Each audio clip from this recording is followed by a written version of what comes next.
सुवर्णाज home kitchen मध्ये परत एकदा तुमचं अगदी मनापासून स्वागत। सगळ्या सबस्क्रायबरचे धन्यवाद, सगळ्या व्ह्यूअर्सचे मनापासून आभार।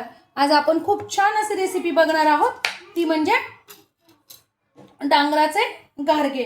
तर बघा, त्यासाठी मी इथे घेतलेले 1/2 किलो डांगर आणि आता आपल्याला हे छान वाफवून घ्यायचे आहे। तर बघा, मी इथे साल पण काढलेला नाही आहे। अगदी सोप्या पद्धतीने घारगे कसे बनवायचे ते मी तुम्हाला दाखवणार आहे। आपण यात पाणी पण घातलेलं नाहीये आणि साल पण काढलेलं नाहीये। इतक्या सोप्या पद्धतीने घारगे कसे बनवायचे ते आज आपण बघणार आहोत। बरेच जणांना घारगे बनवायला घाबरतात, तर मी आज इतक्या सोप्या पद्धतीने घारगे तुम्ही पहिल्यांदाच जरी बनवत असाल ना, तरी तुम्ही सक्सेसफुली ही रेसिपी करू शकाल। इतकी सोपी पद्धत मी तुम्हाला आज दाखवणार आहे। बरेच जणांना घारगे बनवायला घाबरतात, तर ते का घाबरतात? तर पीठ सैल होतं आणि मग ते घारगे तयार होत नाही, म्हणून सगळेजण घारगे बनवायला घाबरतात। तर या पद्धतीने जर तुम्ही बनवलेला तर अजिबात तुमचं पीठ सैल होणार नाही, याची गॅरंटी मी देते। तर त्यासाठी आपल्याला काय करायचंय बघा, मी खाली पाणी कुकरमध्ये पाणी घालून घेतलेलं आहे बघा या पद्धतीने, आणि त्यात एक स्टँड ठेवलेला आहे आणि त्यावर आपल्याला आता हे डांगर उकडायला ठेवायचंय। त्यावर झाकण ठेवायचं आहे, म्हणजे पाणी अजिबात जाणार नाही, कारण डांगरालाच ऑलरेडी खूप पाणी असतं। आता आपल्याला याच्या 2 शिट्ट्या करून घ्यायच्या आहेत। कुकरला आपण 2 ते 3 शिट्ट्या करून घ्यायच्या आहेत आणि त्याचाच पूर्णपणे व्यवस्थित थंड होऊ द्यायचं। आपण पाणी घातलं नाही तरी सुद्धा डांगराला आपोआपच पाणी सुटलेलं आहे बघा। या पद्धतीने आपण जर करून घेतलं ना, तर खूप पाणी सुटत नाही डांगराला आणि आपलं पीठ अजिबातही सैल होत नाही। कोंबट होऊ द्यायचंय, अगदी गार नाही होऊ द्यायचंय। थोडंसं आपल्याला गरम असतानाच त्याचं साल काढून घ्यायचंय। जर गार झालं तर मग साल निघणार नाही, म्हणून थोडंसं गरम असतानाच आपल्याला ते साल काढून घ्यायचंय बघा। या पद्धतीने गरम असताना जर आपण साल काढलं ना, तर असं व्यवस्थित साल निघतं। आपल्याला वेगळा साल काढायला खूप वेळ द्यावा लागत नाही। आता मी या पद्धतीने सगळं साल काढून घेते बघा। पूर्ण मी साल काढून घेतलेलं आहे आणि चमच्याच्या साहाय्याने पूर्ण बारीक करून घेतलेलं आहे बघा या पद्धतीने।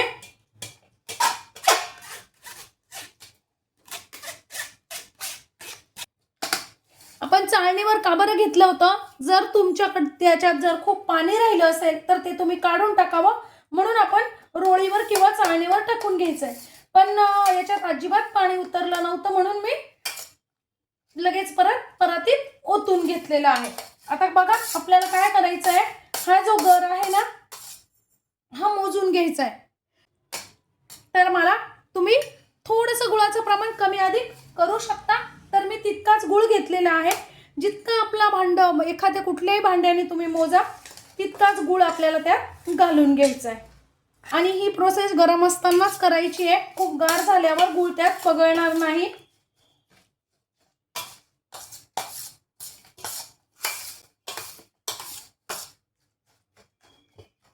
आता काय करायचं आहे, आपल्याला हे 5 ते 10 मिनिटांसाठी असंच ठेवायचं आहे, म्हणजे त्यात गुळ छान पगळून जाईल।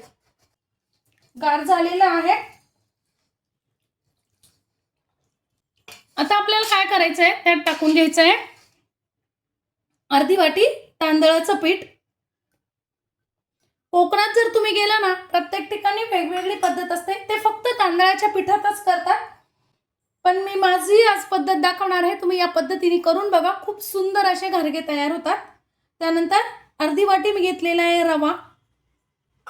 आता हे आपल्याला मिक्स करून घ्यायचं आहे।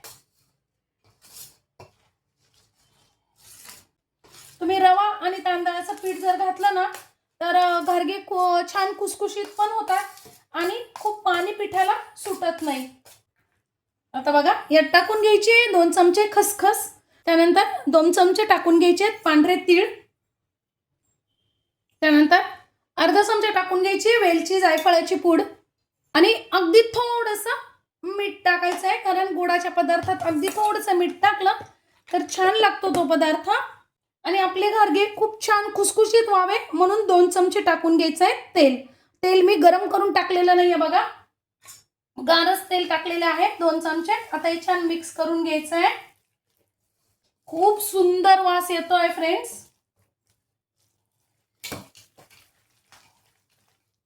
आपल्याला आता घ्यायचंय आपलं रोजचंच पोळ्यांचं गव्हाचं पीठ. तर इथे मी 2 वाट्या घेतलेल्या आहे. सुरुवातीला मी एकच वाटी टाकलेला आहे बघा. आपल्याला जसं लागेल तसं तसंच टाकायचं आहे. सैल वाटतंय, मी अजून अर्धी वाटी टाकतेय.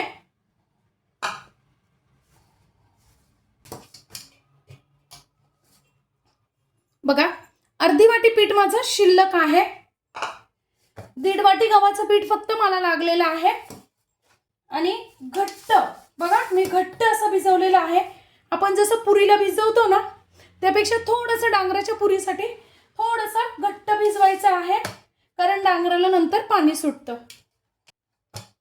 कोणी कोणी कलर येण्यासाठी त्यात हळद पण टाकतात, पण मी नाही टाकलेली.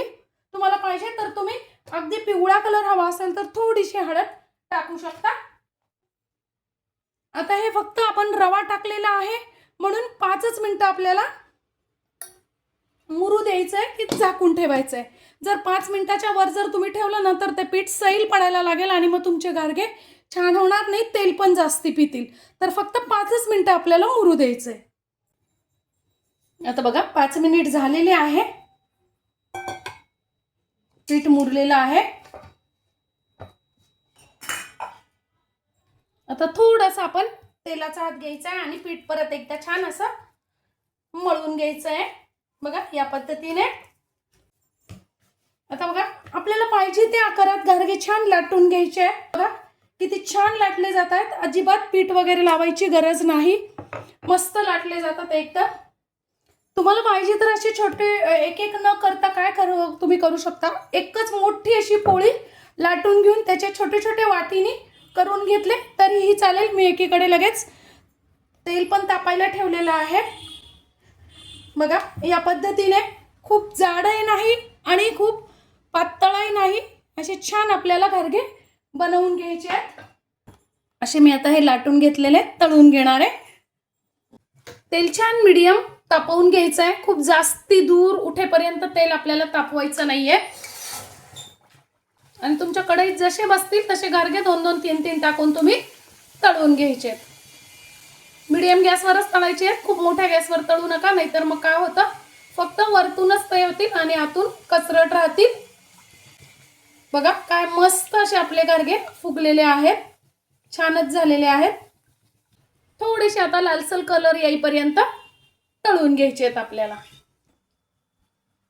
काढून घ्यायचे आहेत. त्यावर लावलेले तीळ आणि खसखस पण फार सुंदर दिसतीये. बघा काय मस्त असे आपले गारगे तयार झालेले आहेत. वरतून अगदी खमंग खुसखुशीत. आणि असेच हे गारगे तुम्ही 8 ते 10 दिवस मस्त टिकतात. तुम्हाला वारीला वगैरे जायचं असेल तुम्ही नेऊ शकतात, बाहेर गावी न्यायचं असेल तरी नेऊ शकतात. बघा काय मस्त असे आपले गारगे तयार झालेले आहेत. आजची माझी साधी सिंपल घरगुती याच्यापासून तुम्ही किती सुंदर असे गारगे तयार करू शकतात. तर आजची माझी रेसिपी तुम्हाला कशी वाटते कमेंट्समध्ये नक्की सांगा. या पद्धतीने गारगे बनवून बघा, खूप सुंदर तयार होतात. चॅनलला लाईक शेअर आणि सबस्क्राईब नक्की करा. धन्यवाद.